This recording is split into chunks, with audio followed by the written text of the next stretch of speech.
Okay, start. Hello, Good afternoon. everyone. Hi, good afternoon. I always scold people for being late, but today I also late by 4 minutes. Two of you were also late, right? No, we were here already, but we were setting up and all. So anyway, welcome everyone to PV's monthly live forum open questions that we would be answering. You can ask online, and I will be monitoring here. So in case I appear distracted, I'm actually accepting online questions here. So and I'll also right now take some moments off to go and publicize this live feed. So Uncle Leong, to you. Thank you very much, Prabhu. Very good excuse. Always distracted. Okay. This is the People's Voice Party's second open forum.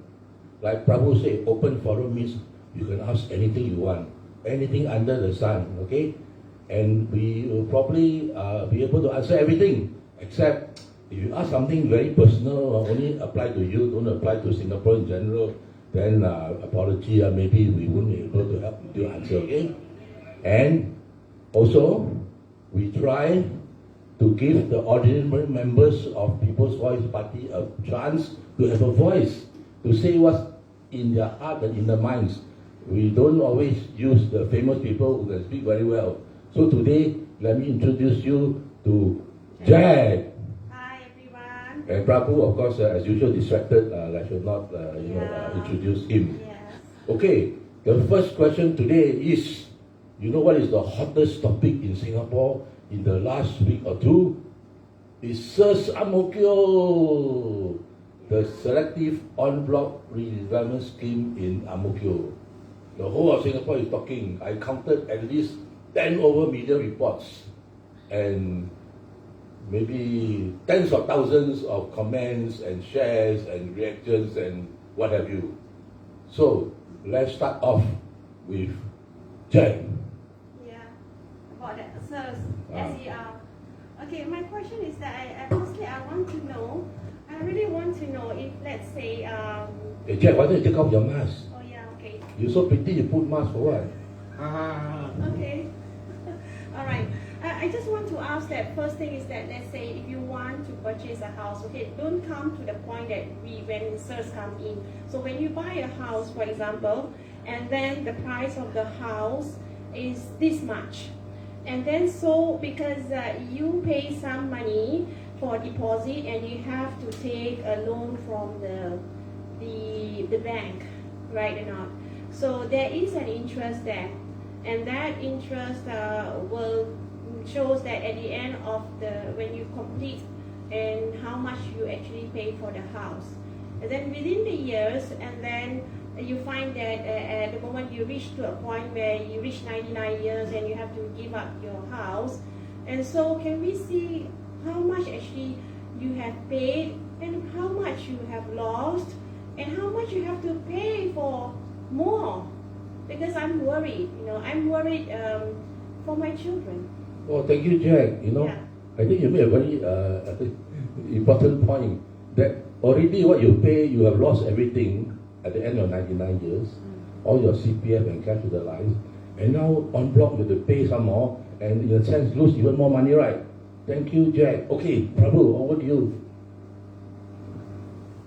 Okay, hi. I'm actually copy pasting and publicizing this online event, so need your help. Whoever who is already watching, copy this link, share it with your friends on WhatsApp, Telegram, Facebook, and all to show that we are live. And in case they miss us live, they can watch it online. And yes, go ahead. We were talking about the Ang Mo Kio SERS issue. Okay. Back in 1995, everyone was hoping that their property, their HDB will go under SERS. But after the recent saga, people do not want to be chosen for selective en bloc. So there must be something drastic that must have changed, right, in this midst. Hey, don't look at me, I'm not the HDB, But anyway, I think Prabhu made a very good point. Something must have changed. Like Prabhu say, right? Thank you very much for your comments, your suggestions, and your questions rising from our first forum. The person who is supposed to sit there always late, now come. Okay, I tell you what, Dr. Margaret Fang, since you're always late, can you sit there, wait a while, then I put you on, No worries, no worries. I will just make shift and, okay, okay. quite flexible and okay. somehow. Okay, so of course, as usual, the same question to Dr. Margaret Fang. Would you like to take out your mask? Yeah. Why, okay, as usual, why you always late? Because, Hey, give me the mic. well, actually I had to be politically polite, like accommodate some people as well, because I did arrange for transport earlier, but there were some people politely offered, so I couldn't out of goodwill just decline as well, yeah. Oh, you late because the one you're supposed to pay, No, you don't use, not- then the not- free one come because late. I stand by my people, alright. So it's just count the fault on me, yeah, because I will just I have to take it. Yeah, thank you. Okay, anyway, the question was on the HDB and SERS. We are talking about something that the Ang Mo Kio issue is very hot right now before you came, and yeah, your opinion. So anything to say about SERS Ang Mo Kio? Okay, basically, from what I believe, the pre-calculations put the estimates of top out one citizen, as was shown on the net, for about $187,000, is it? Yeah, so that is a deficit or shortfall, right?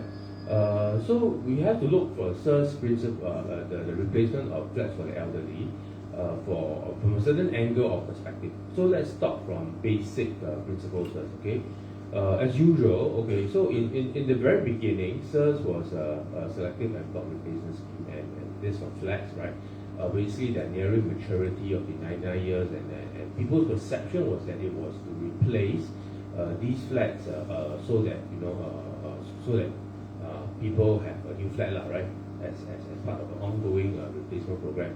Now, so initially people thought it was to benefit the people, but if you see the write-up and the purposes of SERS over the net, right, it has been quite explicitly explained that SERS was meant for the government to replace these flats at a selective advantage. Yeah. So in other words, it is like if the area is hot and the government wishes to opt this certain block of flats for SERS, right? They have they have this scheme to replace these flats so that the benefit goes to the government for better redevelopment, yeah, so and so forth. So based on that, right, the gap in people's perception of what SERS actually is, right? People actually thought, oh, it's a good thing, and then we have a windfall, right? We have a new flat, they will basically replace the old flat, and maybe we can get some or replacement money for it, right? So either one, but mainly it's replacing new flats. Are you okay? Yeah, listen to you, I think the throat also got irritated. Okay, sorry, please continue. All right, okay. So in other words, if you work from the basic principles of what the government is receiving versus what the people is receiving, there's a gap. Yeah, and so a lot of people feel that this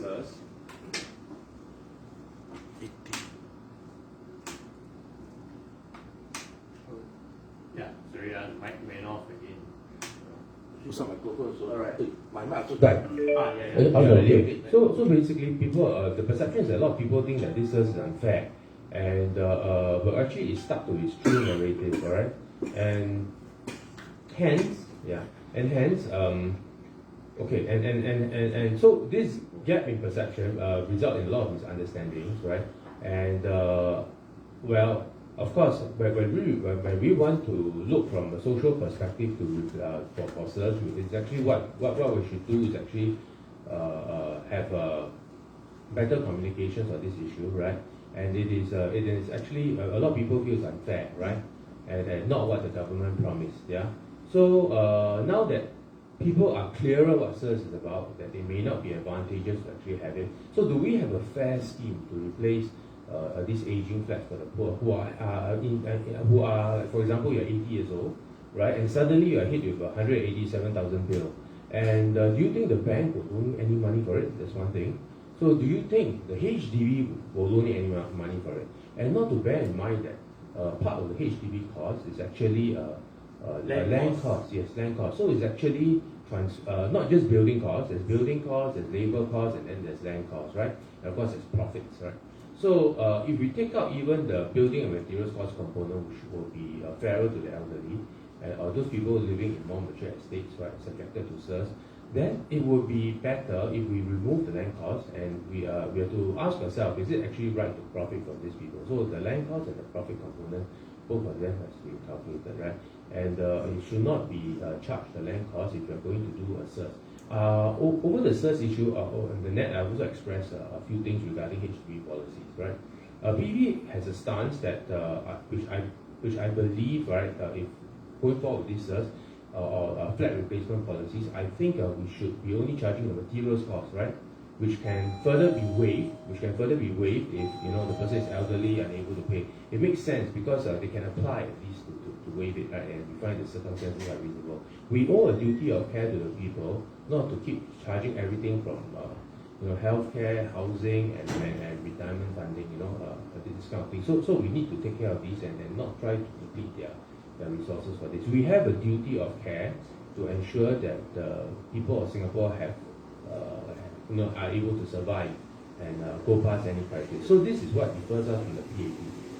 We don't exactly drive the advantage in and until it becomes a very capitalistic society. We have to find a moderation of both, right? Because we are not just a trading port, we are also a nation. Right? We seek to build a nation, a home for our people.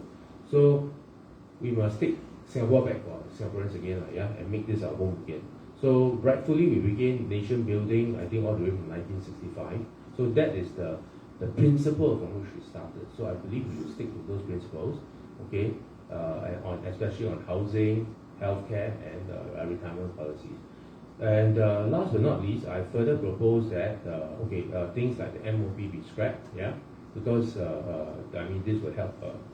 If we are truly owners of the land, then we should not be. We truly bought the HDB, we should not be subject to an MOP. Secondly, whether permanent or more semi-permanent ownership of these properties should be given, for example, extending the leases or can be explored. And third, upon the sale of the flat, the CPF should not be returned with the accrued interest into the people. Into the CPF, because it's the people's money, and if you have true ownership of land and you bought it and sold it, then you should be the one to decide what to do with the money, And above all, at the very least, we should say that interest accrued should not be paid back to the account, because it doesn't make sense. You don't pay back interest to your own money account if you had property. Thank you very much, Dr. Michael Fang. Like most doctors, when you talk very long, right? Okay. But I think basically, you were saying that HDB already make money when they sell a flat because they charge the land cost and market rate. So why make some more money when you're doing SERS? As you mentioned, one resident have to top up $187,000. Okay. Now, the way we run this open forum, we try to focus more on the solutions rather than the complaints. Okay, so I would like to the way Prabhu is signaling me, he's dying to say something. So can you say something about if you are the HDB, what would you do? Okay, the solution, not to sound like a broken record, but the solution of public housing, public healthcare and pensions, right? In any government across the world, we should mainly drop the uniquely Singapore approach and function like a proper government anywhere in the world. The only inflow should be from the IRAS of the tax department. From a net cash flow perspective, primarily if you spend on public healthcare, on public housing and pensions from a net cash flow perspective, almost most of these problems would have been solved.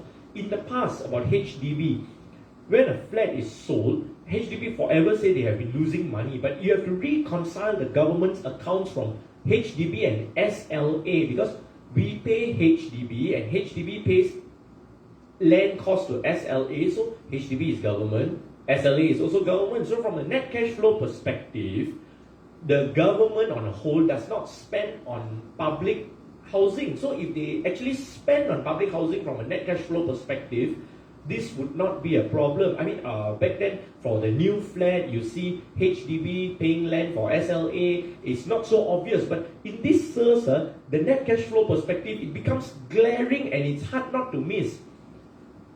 The compensation that HDB pays to the resident is lesser than the price of a new flat. So technically, from a net cash flow perspective, just from the SERS alone, and let's not talk about the land costs and all that, what they are spending out as compensation is much less to what they would be receiving in for the price of the replacement flat. So from a net cash flow perspective, you've got to actually spend on public housing, this issue would have been solved. Similarly, it goes to pensions, which is our CPF, and public health care, which is our government hospitals. So all these are too intertwined, and the financing of public health care and public housing is too interconnected with the CPF, which is our pensions.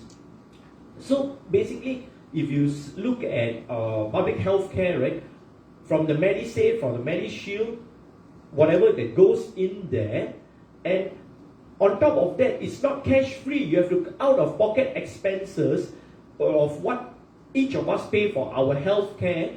It actually is more than what the government claims to spend on health care. So end of the day, the government is always telling, oh, we spend this much on healthcare, we spend this much on public housing, but we have to reconcile what they receive from a net cash flow perspective.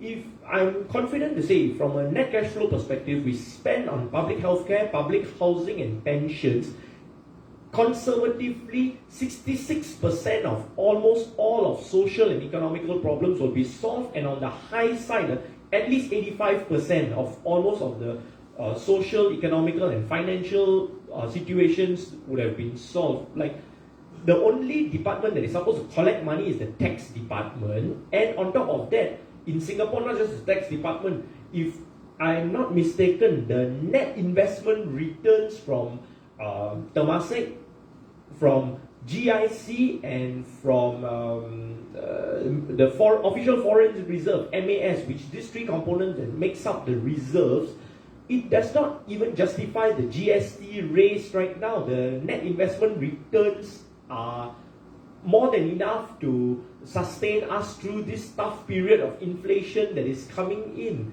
So my solution is, from a macro level, you have to just spend on these three aspects. The only department that is supposed to be collecting money is the tax department, but from a net cash flow perspective, you cannot, the government cannot collect more than they spend on public housing, cannot collect more than they spend on pensions, which is our CPF, cannot collect more than they spend on public health care. That would be my solution from a macro level. But of course, everything, all the nitty-gritty technical details have to be handled by the scholars and the civil servants and all. So, very macro approach on myself.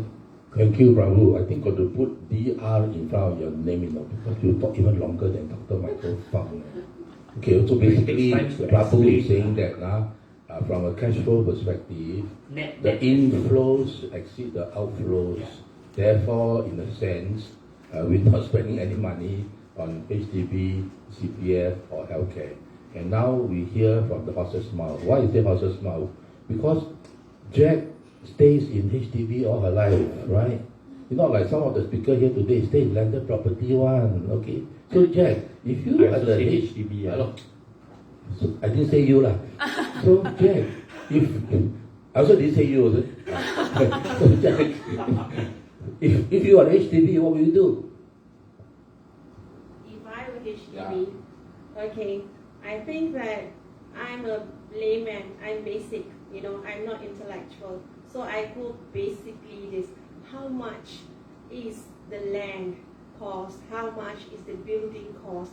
Now, I'm leasing this land. I'm not buying this land. I'm just putting a structure there to live there for 99 years. Why are you charging me the land price?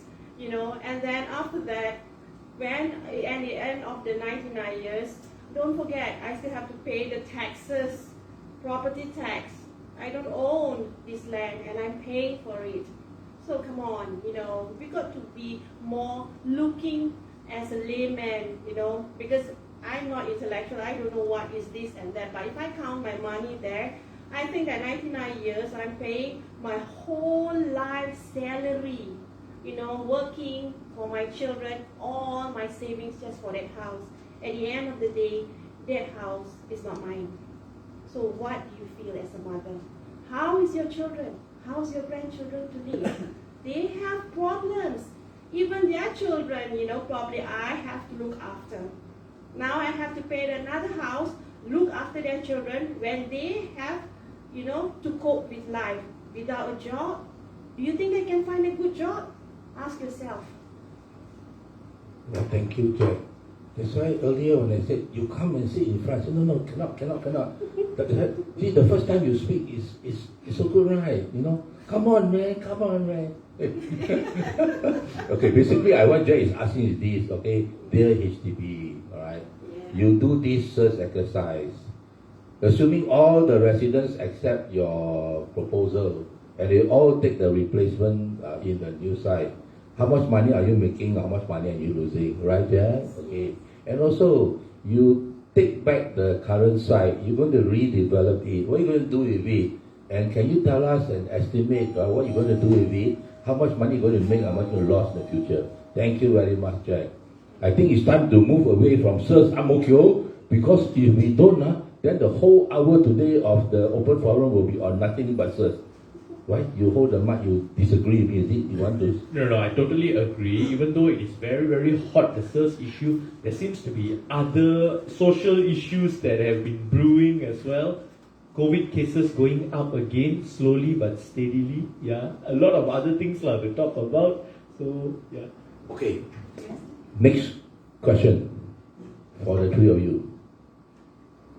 There are 4.1 million CPF members, of which only 2.1 million are active CPF members. Okay, 4.1 million CPF members, only 2.1 are active CPF members. Any comments on this? Well, Jack straight away grabbed the mic. What do you mean by active? Can you just define it, please? Active CPF member, firstly, is not a self-employed person. That means he has to be working, right? And even if he's working, he must have made a CPF contribution, at least one contribution, in the preceding 3 months. Then he's considered as an active CPF member. So, self-employed cannot be active CPF member. Okay, people working, yes, but if this person working, let's say he lost his job, or whatever, or he didn't make a CPF contribution in the last 3 months, okay, then he's not counted as an active CPF member. Understand? Okay. I'd like to make one more clarification is how about if he's self-employed but he is contributing to his own CPF? Is he also self-employed now don't count as active CPF member anymore. even if he owns Yes, even if he's contributing. Okay. I understand, I believe, not exactly 100% sure, but I believe in the distant past, the definition of active CPF member was a bit different. It included self-employed people who were making CPF contribution of at least the same criteria, one contribution in the preceding 3 months. But now, if you look at the CPF website, you can see active CPF member excludes all self-employed persons. So with your numbers, right, of 4.1 CPF members and 2.1 active, and that means there's 2 million inactive CPF members must be made up of either retirees that no longer work or together with the unemployed. The numbers, that's what I could think of. The retirees plus the unemployed makes up 2 million active CPF members. So this must be Singaporeans and PR. Okay, Michael, you have any remarks on this issue? Okay, I believe why this issue is of significance has been brought up is because of the applicability of bank loans and long-term loans. So like for example, if you want to apply a loan for housing, for example, you would need something like that to better ensure your application for loan. So in other words, you need a stable job paying you 3 months, and a stable income, and therefore contributing to CPF. Why the definition of self-employed is not in this criteria is because self-employed income varies, right? And so they are contributing based on the percentage of the income now they do the reporting end of the year. So the thing is this, what this analysis of this thing is looking at is actually the ability to take up long-term loans and bank loans, especially for housing. So this has an impact on housing, and that's why that would mean that only about half or slightly more than half of the population in Singapore are able to afford these loans, and if the SERS principle, for example, I'm not talking about SERS in general, but SERS principle is applied across the board, and the law, right, should not allow exceptions for Ang Mo Kio alone, right? It has to be applied equally across all GRCs, SMCs, or whatever, or all town councils and everything. So basically, the law cannot be applied disparately, unevenly, and just to get a voter share. Yeah, since the people voted for these laws, these people enact these laws, and therefore these laws have to be upheld fairly and without discrimination. So the effect of this thing tells you that most people will not be able to afford changes to housing loans once they're locked in, and any disruptions will be quite bad. Yeah, about half will not be able to afford any signatures or guarantees for more loans. Yeah. Thank you, Dr. Michael Fang. I think it's interesting you mentioned about the self-employed not being included now as active CPF members, because once in a while they will publish the statistics. How many active CPF members manage to meet the full retirement sum or the basic retirement sum? So now that the self-employed is not counted, I believe, then you may end up with a situation where the number may look better because you have excluded maybe 200,000 self-employed people. Okay, let me welcome. Who is this? Siva Kumar Jalapa. Okay, welcome Siva. Okay. Thank you. I'm not going to jump straight to you because don't sabo me lah. Okay. Come back to Jack. Right. So now you know what's the definition of self-employed.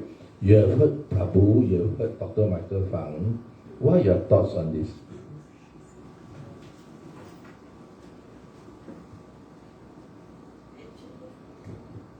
Actually, when you said about this self-employed and about the active, and when we look at the numbers, I am worried about myself. Am I going to be one of that or one of this? And what is my future? I am not able to analyze, but from that number, I'm kind of worried.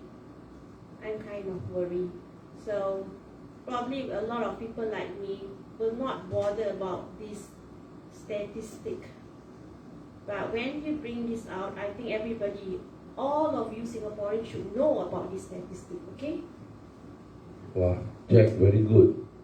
I mean, we are a first world country, right? First world pension system, right? And if almost half of them are inactive CPF members, then how? Okay, Siva, we are talking about, I just fill you in very briefly, 4.1 million CPF members, of which 2.1 million only are active members. So they've all had their say. Now let's hear yours. Okay, the present day, those in their late 50s and 60s were in their heydays, economic heydays, back in the 70s and 80s. 70s and 80s, the Singapore economy was booming. I'm sure nobody will disagree with that. Okay, those days it was booming, and those who are now in the late 50s and 60s were the main participants of that economy. They have been the prime mover of the economy. Whatever they have accumulated as savings, if for some reasons is insufficient today, it only means one thing. The value of their savings had not kept up then until now. So, what's wrong with the system? The minimum, we don't have to make abundant profits, very enormous, phenomenal profits, but just to maintain sufficiency for their retirement. Their prosperity of the 70s and 80s were shunted away in the name of savings. Why is it not available to them now? Thank you, Siva. Oh, I think you hit it right on the nail, that people now are struggling much more than if you were starting work or you were older in the 70s and 80s. Now, let me give you a very interesting statistic since you just mentioned this.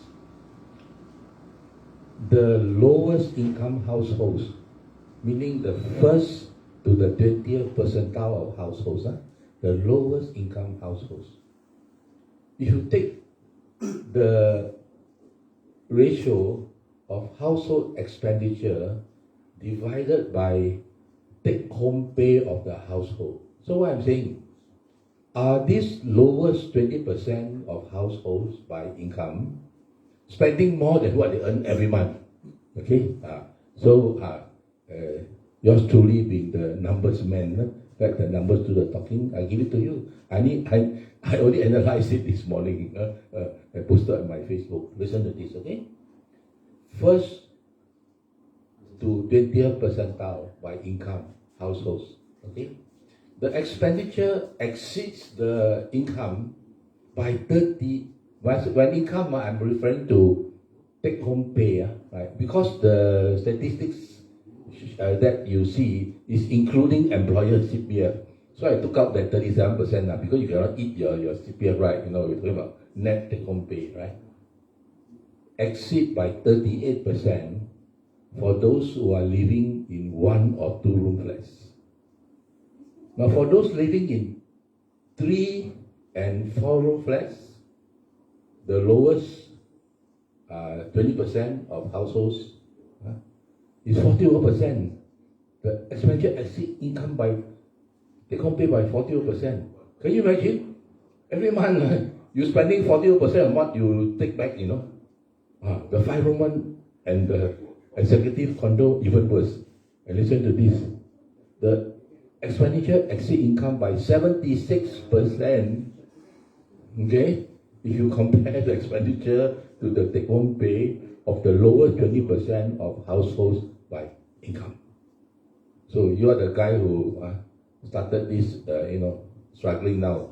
So I don't support you lah. I come back to Michael, right? Any remarks on this? Okay, from what you say of the statistics, actually so basically if you're looking at a deficit of expenditure versus income, it will make logical sense. Actually, it fits in quite correctly with market forces. If you look at it, right, this way, right, our labor component of the market, right, have come from 2 sources. One is local and the other is foreign, right?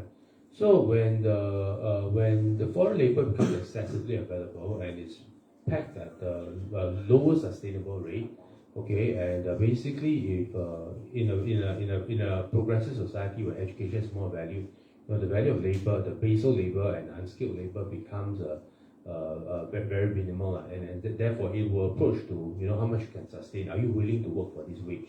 And it becomes like in equals to out. So that is quite logical where market forces will then go towards in a society that's more become more tax structured and more education based. Yeah. So that is expected. So for them to have CPF on this one, we'll do a natural draw away of 37%. But if let's say they're struggling for all these 20 years, right, 20, 30 years and building the CPF, now does the CPF pay them a rate that is commensurate with inflation, or even commensurate with what the CPF, the money you put in CPF that's earning, in our extra investments like Temasek Holdings, what they're reaping? Are these returns going back at a sustainable rate for the lowest income families? So apparently, from what we know, the highest CPF returns are average from about 2.5 to 4%. Yeah. And so therefore, if you look at the average inflation at which Singapore is progressing, it's actually at leaps and bounds. So it's definitely way above your 2.5%, right? And even if inflation is 4 to 5%, right? Like last time a bowl of wonton noodles, I think a long time ago was like somewhere between, very, very long ago was 30 cents. Then it's about, then it progressed to $3 in like a span of 20 years. And now it's like 6 or $8 even. Sometimes you find chicken rice, at that level in some places, or even fish, in Taipei, where reports have been surfacing in the media, right? So these are mainstream media reports. They are not they have a basis for reporting that, yeah. So having those credible sources established and looking at the rate of inflation that has been rebounding over the years, it seems that the amount that is being paid back to the CPF, right, is not sufficient to justify even the rate of inflation, right? Which is so these people thank the CPF for 20 years, 40 years, and they find at the end their savings insufficient, like what Siva has been saying.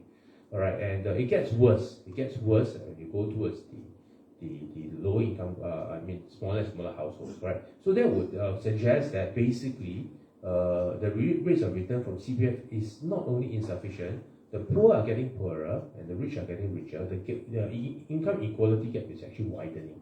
And okay, then let's get to the topic how GST actually impacts this. GST actually worsens the problem because you're saying that, oh, it's a progressive tax. Actually, it's not, because the poor are needing to pay, the salary is so low since they're pegged to foreign countries, so sometimes, they come in at 1,003, 1,000, if you're lucky, 1,008, yeah. And basically, a lot of these funds go towards paying for basic things like food, yeah. Transport is essential in Singapore, right? And perhaps a bit of education for their children, education fees, tuition fees for their children and stuff like that. So there are basic maintenance costs that need to be paid, and so therefore they find it very inequitable that their CPF is not even generating the kind of rate of returns that is even pegged to inflation, right, or above inflation, so that they actually see, look, I'm thanking this much, I'm incurring debt on the side, at least my CPF can be returned to me intact with rate commensurate inflation. But that does not appear to be the case, so there is a problem here. And so GST being a tax that is pegged to percentage, right, per level, so why should it be on an increasing rate rather than a fixed rate? So if you say, 5%, 7%, and if your economy is booming, right, then this 5% and 7% is actually wider, it's actually bringing a lot more money. So why not focus on economic development and trying to increase the rate per se, as such? Yeah, you could rather put the funds in economic development when you could. Yeah. Thank you, Dr. Michael Fang. You made so many points. I totally lost that. But anyway, I take your point that perhaps our wages are depressed because of our very liberal foreign labor policy. And let me give you the latest estimate of the number of non-Singaporean workers in the workforce. Okay, latest estimate is about 44% of the total workforce are non-Singaporean. Now, non-Singaporean means foreigners and PRs. Okay. Now, if you include the new citizens, all right, that is almost 50%. In other words, the true blue Singaporeans in the workforce is only about half of the total workforce. Now, I know Prabhu, as usual, grabbed the mic, but I'm going to ask Prabhu to just take a rest first, because I saw Jack raising her finger, So when a lady raises her finger, you better let her speak, right? Okay, over to you, Jack. Okay, thank you very much. We have a few speakers here, and I really need to ask you to give me this answer, okay? Because today when I went for a walk in Bishan, I spoke to a few of people, and I have, the pro and the cons. So now I want you to, explain to me and the audience here to, the first thing I have, this question of increasing GST. Once I met a guy today, and he said to me that, hey, increasing GST is good because the government is our custodian. Now, I find it very hard because I am trying to survive daily. If my expenses one day is $100, now if you increase, every day I'm paying GST. And that is always lost part. And if every day and every month and, sorry, can you, okay, in every day and every month, say for example, this month I spend probably $250 for my GST, because I calculate for my whole expenditure, everything, my utilities, everything I count is $250. Now 1 month I'm paying $250. 12 months, that's quite a lot. Now you're giving me $300 GST just for 1 year. I have to pay 11 months more, $250, and that's quite a lot. Now he said that it's very good for me. I don't see any good for me. Maybe there is other things that you might want to say, but let's discuss that. And the other thing is that just a moment, let me just put my phone because I take note about that. Yeah. I told you just now already, don't ask too many questions at one time because I'm very old already. Oh, okay. I I have another question. Ask another question later, okay? Okay, later. Okay. Hey, Prabhu, what kind of sound system you buy? Is it second hand one? Always die one, the mic. Okay, never mind. Hello. Wait. Okay, wait. Back to Prabhu now, okay? So, GST increase, good or bad? Of course, it's bad. I mean, no one ever celebrated because there's GST increase, or even in the 90s when they introduced GST for the first time, no one celebrated, yay, we got an extra tax to pay, right? I mean, tax as per always causes inflation in itself, because as a policy, when you introduce a new tax or you increase tax, the traders, people who are in business, in trade, will have to adjust prices accordingly. And who pays at the end of the day? Consumers of services, consumers of goods, and would be the general people who pays for the cost. So GST is of course bad, as with any other new taxes. And I'd like to go back to your point where you brought up the statistics about the lowest 20 percentile of households. Actually, their household expenditure is more than what is their earning. Doesn't surprise me, because almost everything price is going up, but is this lowest income group of lowest household income group, are their wages going up to keep up with bare necessities? And I'm not talking about luxuries, I'm talking about bare necessities of food prices. For example, the chicken shortage has shot up the chicken price. So vegetables as well, due to the supply chain of global trade being affected, has gone up. So I'm not surprised, and Dr. Michael Fung has brought up the inequality of incomes and stuff. So I'm not surprised the gap of expenditure is going up by the lowest 20%. I believe the statistics is telling that their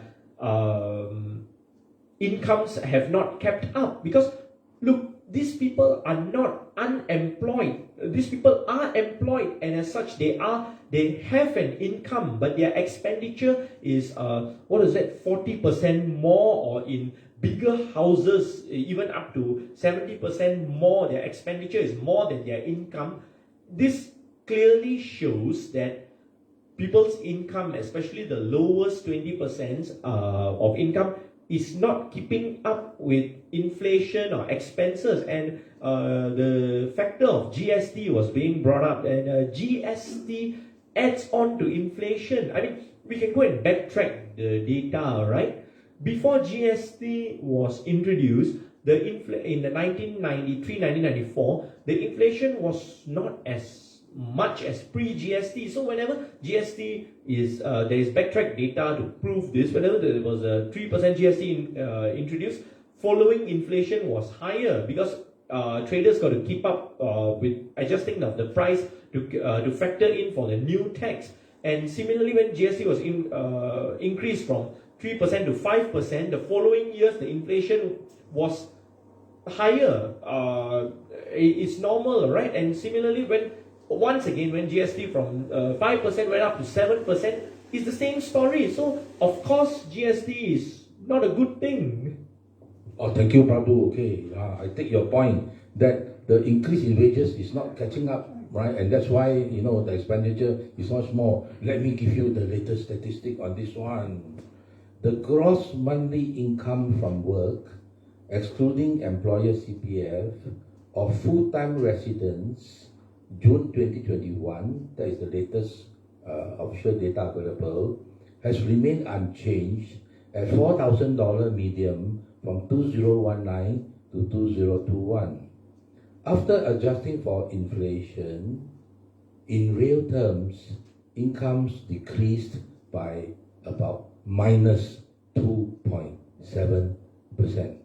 And that is for full-time residents' median income. Oh, for part-timers, even slightly better, okay?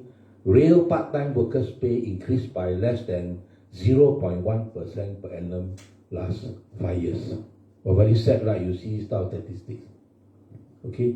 Hey, Michael, this one must give everybody a chance to talk. You all always grab, you and Prabhu also grabbing the mic.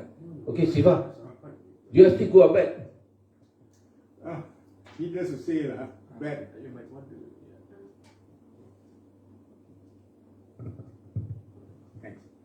Okay, to put things in perspective, Zuhian already said that income is decreasing, across by and large.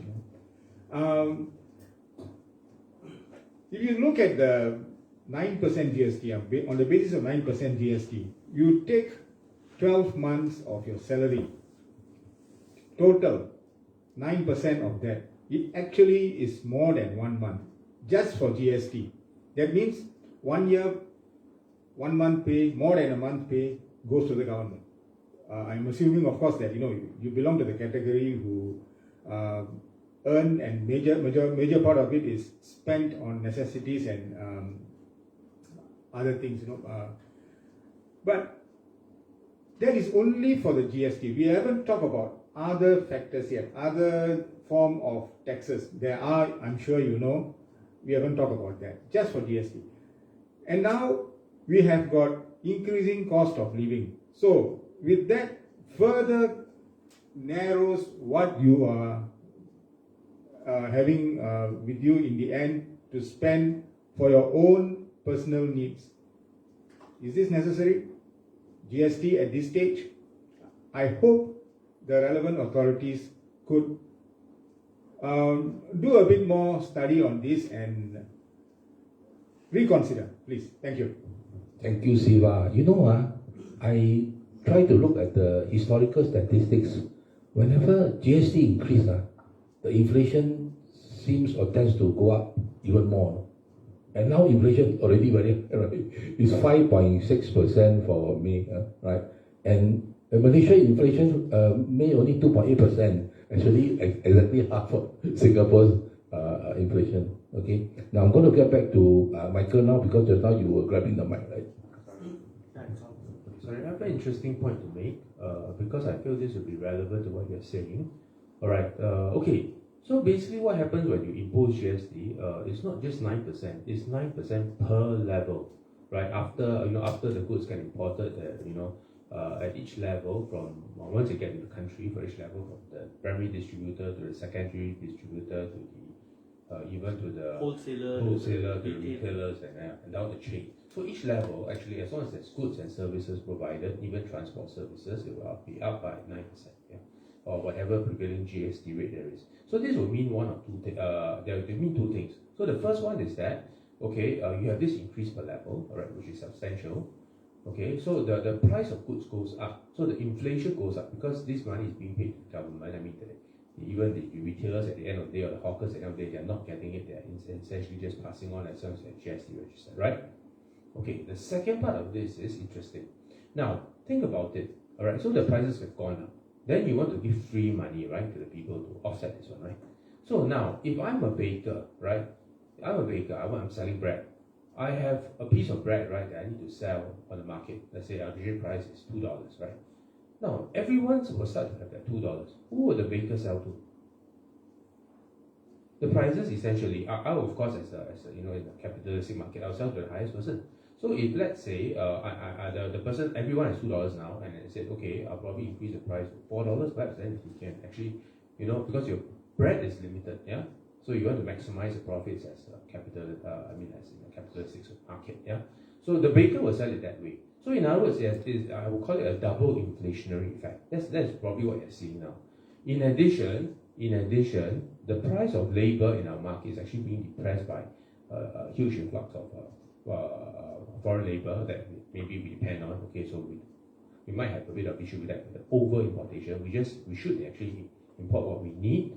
But at the same time, we have on the other end, when you are doing unrestricted immigration, where there are very rich people who can, let's say, pay $10 for a piece of bread. So who will the baker sell to? That is an interesting question. So all these forces tend to drive apart your salary wages as well as the prices of goods, and this will increase the inflationary gap. Yeah. So we have to be mindful how immigration impacts on inflation. We have to be mindful of local factors that affect inflation. We have to be mindful of how GST or such taxes impact on inflation, right? So all this have as I said, has a very bad effect. So not just that, the fuel hikes as well. Our taxes depending and government incomes dependent on fuel taxation. So these are things we need. So it's not just the overall global picture that, let's say, Ukraine has a war. Yeah, we understand that. Yeah, that as well. But we have to ask ourselves: is our government addressing enough to counter the inflation, or are they aggravating the problem of inflation, which is happening to everyone right now? Like what Jack has mentioned, right? Oh, so GST is good because the government is our caretaker and it gives us more money. But you have to think: is the money actually useful on the ground? If you start giving out a lot of money, right, and the money floods the market, how much can that amount of cash buy? Yes. So I call it double inflation effect. So actually the measure that PB thought of is actually to increase basal productivity. So if I increase now, instead of these 500 loaves of bread that I'm producing every month, I put it to 1,000. Everybody gets a loan, right? Which is much better than putting cash, flooding the market with cash on one hand while driving up the prices, and basically the baker has to make a decision who to sell to. So these are called market or capitalistic controls. Okay, so as you can see, PV has certain solutions that can help the people, right, in a more effective way than what current policies mandate. Yeah, thank you very much. Thank you, Dr. Michael Fang. I think you have raised some questions, such as, are we the only country in the world that increased GST during a pandemic? Do we really need to increase GST when the estimated reserves that we have is 1.96 trillion? Prabhu, you grab the mic, that means you have something to say. You go ahead. I wouldn't be surprised. I already said from the onset and start, we got to drop this quirky, uniquely Singapore approach, similar to like how we do not spend on a net cash flow perspective on public healthcare, public housing and pensions compared to any other country in the world, or any other government in the world. Even the most capitalistic US government, because come on, Wall Street is in the US, or the London Stock Exchange is in the UK. So even more to the capitalistic countries, we, from a net cash flow perspective, the public healthcare, public housing and pension. So I wouldn't be surprised that we could be the only country to be actually raising taxes. And in the midst of, I will revisit the statistics that you brought up about real income of about the median wage of being 4,000 from which year to present, that it's not increasing. But if you take inflation into account, it's in fact wages have not grown as compared to the net wages have not grown when compared to net expenses. This is what the story of the statistics, the story of the numbers are telling, the untold story. So that is the point that I wanted to make. Thank you, Prabhu. Jack, sorry I stopped you just now. You wanted to ask another question, right? So one at a time. So this, I think, will have to be your final question, because we only have about 5 minutes left for our 1 hour PB open forum. Over to you, Jack. All right, I'll be fast. Yeah. Okay. Again, today I found a gentleman who says to me, there are good paying jobs, but Singaporeans don't want to take up. So now the question is that, is it true that there are good paying jobs, and is it true that Singaporean doesn't want to take up? Because I think that a lot of Singaporeans need good jobs and I need good pay. So can you help to inform the audience about this? If you have, any comments, please. Hey, Siva, you're Indian, right? Yeah, of course. Sorry. Siva Indian, right? Yeah. Prabhu also Indian, right? Yeah. Jack also Indian, right? No, oh sorry. No. Okay, you answer lah. Jack's question. Why got people say a lot of jobs Singaporeans don't want to work? Yeah, a lot of jobs with good paying, but Okay, Singaporeans don't want to work. to begin with, such a statement is a very vague statement. A lot of good jobs. What exactly does? A lot means, good job means, and Singaporeans don't want to take up. Is this experimented scientific truth, or is just look up in the sky and just numbers, or rather just a statement plucked from the mid-air? I think it's the later. So, if you quiz him further, Jack, if you had quizzed him further, all right, I have done this. You tell me, how did you come to know this? Did you go and do a survey yourself, or did someone tell you and you're just parroting it? I think this person is probably just parroting it. I have spoken to some people like this.